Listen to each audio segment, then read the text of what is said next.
dijimos en campaña, y hasta en esto vamos a tener que estar atentos en este nuevo Congreso, Efraín, Toño, amigos. Lo mencionábamos en campaña nosotros. Híjole, no se resbaló Morena, Encuentro Social, Partido del Trabajo, en postular a estos personajes como Ernesto D'Alessio, que no tiene experiencia legislativa y que va literalmente de los foros del teatro a el Congreso. Lo mismo con Sergio Mayer. Incluso muchos cuestionaban lo de Cuauhtémoc Blanco. Va a ser gobernador de Morelos, un estado tan complejo como Morelos. Pero a esa realidad nos vamos a enfrentar.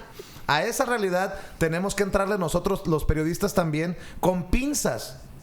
Porque, ojo, el hecho de que estas personas no estén preparadas para el puesto no quiere decir que los de colmillo largo y retorcido no van a querer seguir haciendo sus chingaderas. O que a lo mejor nos sorprendan, Vicente, que a lo mejor de pronto, aunque no tengan experiencia, hagan bien las cosas. No lo han hecho hasta el momento, honestamente. Pues ahí tenemos a Sergio Mayer.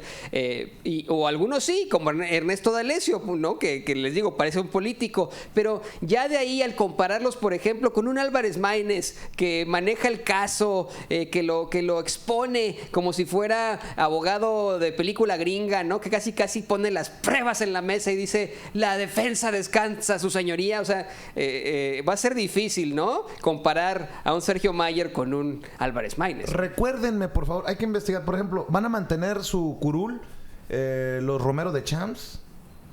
¿Los Gamboa Patrón? ¿El Chino Chong va a ser el coordinador en el Senado del PRI? Ajá. O sea, todos estos son políticos de carrera con colmillo largo y retorcido. Y en el Senado, por ejemplo, va a estar, y al contrario, la hemos defendido aquí, pero tiene que admitir que no tiene la experiencia legislativa, una Nestora Salgado, por ejemplo. Va a legislar Ernesto D'Alessio, Sergio Mayer. O sea, el panorama está también complicado para muchas personas que no tienen la experiencia, que van a estar frente a un Miguel Ángel Mancera, una Josefina Vázquez Mota. O sea, va a estar complicado. Vicente, creo que los resultados, el arribo o la llegada de ciertos personajes en la política, en este caso artistas, actores, tiene que ver mucho con una estrategia pragmática que llevó a cabo Andrés Manuel López Obrador en su campaña. El objetivo y la meta era generar el mayor número de votos posibles, y eso es mercadotecnia política, pero tiene un costo. ¿Cuál es el costo? El ejercicio del poder, el ejercicio en el poder legislativo.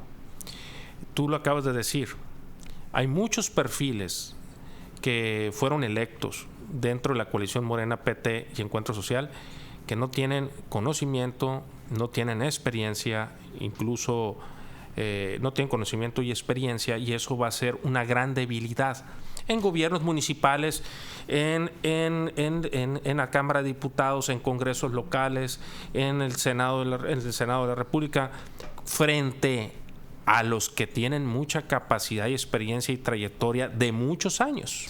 Y estamos hablando en momentos de austeridad, de que muchos no tendrían la capacidad de contratar a los asesores que van a necesitar. O sea, por eso también el tema de los asesores es importante. O sea, no es que solamente lo tengan los asesores con colmillo largo y retorcido, los políticos de carrera, sino que tengan asesores esos que no tienen la experiencia, porque va a estar camarón. Pero en el plan de austeridad de Andrés Manuel están desapareciendo a los asesores, están desapareciendo la posibilidad de contratar consultores, consultorías, de contratar despachos. Entonces, la pregunta es, ¿dónde se van a capacitar? ¿Cómo se van a orientar? ¿Cómo se van a guiar? Yo estoy hablando, ahorita nada más se me viene a la mente, los legisladores. Alguien que nunca había estado metido en la política y que ganó para ser diputado. Tienen que aprender, capacitarlo para que sepa cómo es el proceso legislativo, qué es una iniciativa de ley, qué es un proyecto de decreto. ¿Y sabes qué? Que es algo... No, porque además, perdón, para que lo entienda nuestra gente, no es poner en un papel, yo propongo que se cambie Sí, la no. constitución de este artículo. No, es un proyecto Proyecto de ley. Es técnico, jurídico, legislativo. Es un concepto técnico, jurídico, legislativo que lleva tiempo entender los conceptos que se manejan en una Cámara, Pero- en un Congreso local. Pero en su momento le criticábamos, perdón Efraín, perdón Toño, a Carmen Salinas, por ejemplo. ¿Qué puede presentar como iniciativa Carmen Salinas, que llegó a la Cámara de Diputados de la mano de Quirós, de César Quirós, cuando era presidente nacional del PRI? ¿Qué puede aportarle? Yo pregunto. Tenemos a un Sergio Mayer hoy diciendo que no le va a alcanzar con su sueldo. Yo tengo contactos que me dicen, oye, yo le voy a entrar voy a entrar como legislador, pero pues voy a tener que invertir de mi salario para pagarle a un asesor. Porque hay el debate de a qué van a tener derecho o cuánto les van a dar a los diputados o a los legisladores. Ya anunciaron que no van a tener derecho a asesores. Es parte del plan de austeridad. De hecho salió un reporte, un análisis de cuánto era lo que ganaban por ejemplo, los asesores en las cámaras de diputados y en el Congreso de la Unión y en la Cámara de Senadores. Lo mismo se va a replicar en los congresos locales, Vicente, y lo mismo se replica en los municipios, ayuntamientos que ganó la coalición Morena, PT y Encuentro Social. Entonces mi pregunta es, ¿qué expectativas hay en cuanto a los resultados, la eficiencia en las administraciones y en la legislación? Ahora, yo tengo entendido que sí hay ciertos seminarios dentro de Sí. de ambas cámaras, seminarios para poder hacer, rápidamente. Hasta para evaluarlos con discursos legislativos. Exacto. ¿no? Pero Entonces, pues no lo vas a aprender todo así en un mes. bueno, ¿no? si se aplican, si son inteligentes, olviden lo que iba a decir. Mira, Toño, Vicente, son cursos de introducción. Exacto. Pero a ver, son 3 años. Yo quiero, vamos suponiendo, vamos a ponernos en los zapatos de alguien que llegó al Congreso de la Unión, a la Cámara de Diputados, que quiere presentar una iniciativa. Pues yo quiero presentar una iniciativa sobre tal tema, pero no tiene asesor porque en plan de austeridad eliminaron los asesores. Tendrá que recurrir, como tú lo acabas de decir, a contratar con su dinero por fuera. No, ¿sabes qué, Efraín? Si es que le interesa, ojo, si es que le interesa, o quiero pensar otro escenario. Quiere decir que todos los proyectos de iniciativa de ley del Congreso de la Unión para Cámara de Diputados y Cámara de Senadores van a salir de la del área jurídica de la Presidencia de la República. Aquí va una propuesta absoluta para Morena, que es el partido que tiene mayoría en las cámaras, en la Cámara de Que va a Diputados, tener, en el que va a Senado, tener. que va a tener mayoría. Es una propuesta, a ver qué les parece, porque sé que nos escuchan los de Morena. ¿Por qué no hacen, por parte del partido, de los fondos del partido, generan, seminarios ustedes, clases, con una universidad muy pequeña de procesos legislativos, de la técnica jurídica legislativa, como dice Efraín, y meten a todos aquellos que no sepan a un salón de clases 1 hora a la semana, si usted gusta, y les empiezan a enseñar y así gastan menos, tal vez con eso puedan gastar menos. Y para nosotros es importante este tema porque estábamos hablando que Benjamín Robles, diputado electo por Oaxaca del Partido del Trabajo, todavía senador de la República por el Partido del Trabajo, propone que se incluya migrantes como senadores y como diputados plurinominales que sirvan a los intereses de los migrantes allá en México, en el Congreso mexicano. Y a mí me criticaron mucho en el foro. Muchas personas se me acercaron a decir que había sido muy duro con esta diputada migrante de Jalisco que ganó o que va a representar a los migrantes desde su curul por Movimiento Ciudadano. Pero pues yo digo, o sea, ¿por qué vamos a tener nosotros, los periodistas, incluso los migrantes, consideración con alguien que llegue como migrante a un puesto como diputado o senador si no está preparado? Para mí también es importante desde ese sentido, porque cuando los critique uno, a ver, vamos a quedar claros. Dicen, no critiques a López Obrador todavía porque no asume el puesto. Ok, está bien. Algunos entenderán así la situación.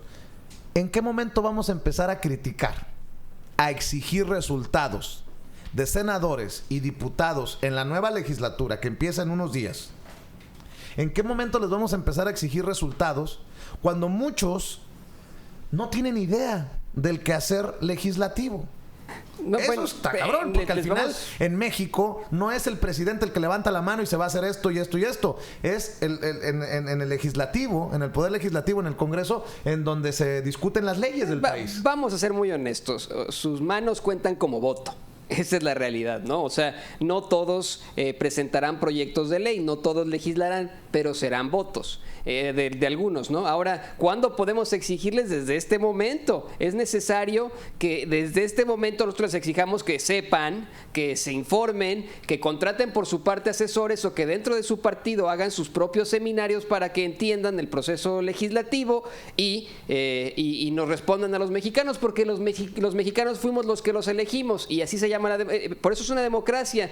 Si no funcionan, nosotros como mexicanos podríamos decir, pues se van a la fregada, ¿no? Así Yo les digo que le prestemos atención a esta situación porque una de las cosas que hemos criticado en Estados Unidos, fíjense nada más, no quiero comparar porque las comparaciones son odiosas, pero en Estados Unidos durante la época de Barack Obama, legislativamente no se movió Estados Unidos. El Congreso de Estados Unidos durante la presidencia de Barack Obama, los 8 años, fue uno de los congresos más ineficientes, menos productivos en la historia de Estados Unidos. Un presidente demócrata, la mayoría republicana. Y si bien es cierto en México, es diferente por esto, porque van a ser presidente y mayoría del mismo partido, de la misma coalición, pues vamos a tener a muchos que estarán aprendiendo al vapor, que estarán aprendiendo conforme vaya la marcha, conforme pase el tiempo.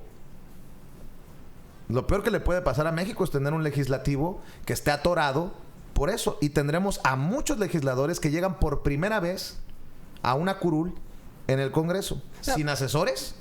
Está cabrón. Pero Vicente, vamos a ver.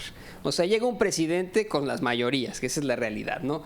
Llega con una mayoría en la Cámara de Diputados y una mayoría en el Senado. Dentro de esos diputados y senadores, como tú bien lo dices, hay varios que no tienen ni idea de cómo establecer un proceso de ley, ¿no? Una propuesta de ley, no, pero ni idea. Pero hay los que sí, y esos son los que van a empezar a hacer, los pronunciamientos, hacer las propuestas, etcétera, y los demás votarán, ¿no? Creo que va a ser difícil que se quede estancado como aquí en Estados Unidos, porque aquí era más bien la diferencia eran los dos partidos odiaban tener verdaderamente los republicanos. Esa es la realidad. Ustedes republicanos odiaban tener a un presidente de color, a un presidente afroamericano, porque son unos racistas por eso. Pero bueno, el punto aquí Dime. No, el punto es ese, que por eso le taparon todas las propuestas que tenían ellos, porque tenían mayoría. Aquí tiene mayoría López Obrador. Hablando de racistas.